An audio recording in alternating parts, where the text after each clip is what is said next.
Good morning, children. Let us continue chapter 3, water bodies. So, today we will discuss about seas. Like oceans, even seas are important water bodies present on the surface of the earth. A sea generally refers to a large body of salt water, means the water which contains salt or which is salty in nature. But the term is used to other contexts also. Most commonly, it means a large expanse of saline water. Okay, and that may or may not be connected with an ocean. Seas are areas of an ocean that are close to and bounded by greater or lesser degree of land. As you can see here, land is touching the seas. The degree to which seas are enclosed by land affects the degree to which they share water flow with the larger oceans or seas which they are connected to. There are two types of seas that can be defined by their degree of enclosure and connection to larger bodies of water. So marginal seas. Marginal seas are the seas which are partially, means to a certain extent they are surrounded by land, by islands you can say, or archipelagos, group of islands, okay, or peninsulas. Peninsulas are the land masses which are surrounded by water from three sides. Everywhere you can see peninsula, okay.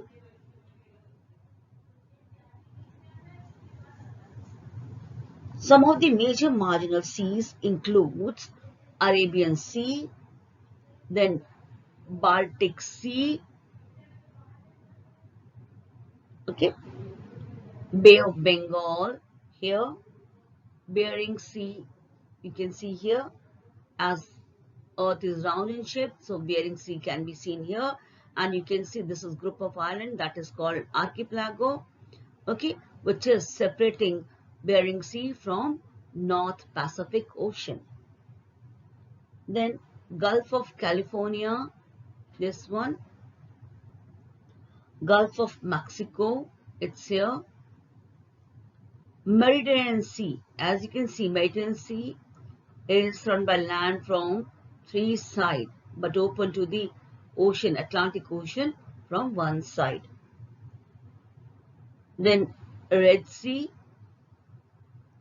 and all four Siberian seas, that is Barents Sea, Kara Sea, Laptov Sea and East Siberian Sea.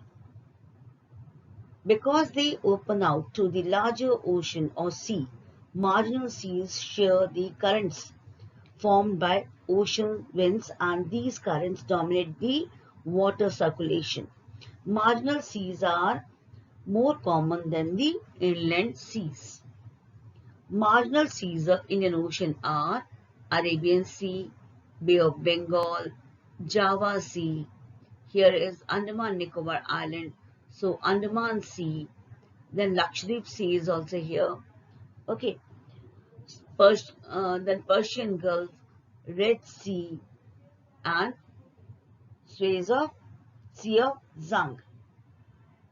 Marginal sea and humans. Marginal seas are easily polluted by human activities because, as you can see, marginal seas are touching the land, and lands, they are having what, industries. So the water from industries or from irrigation, it is just discharged into the nearby water bodies, that is seas. Okay, so 90% of the world's fisheries exist within coastal water that are located less than 200 kilometers from the shore line, impacting marginal sea to the maximum.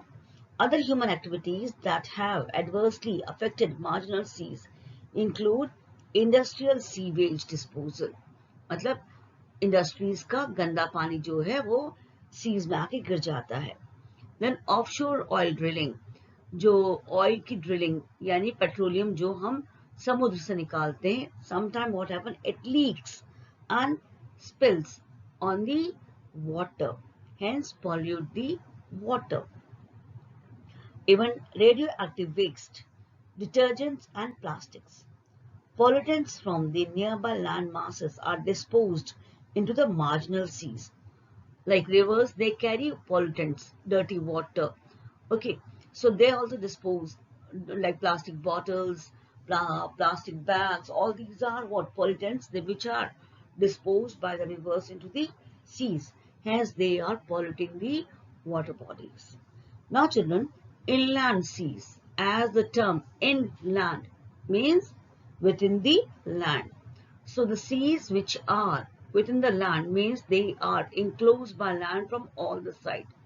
They are not open to the big oceans. Okay, such seas are known as inland seas. For example, Baltic Sea. Okay, then Black Sea, even Caspian Sea, Aral Sea is here.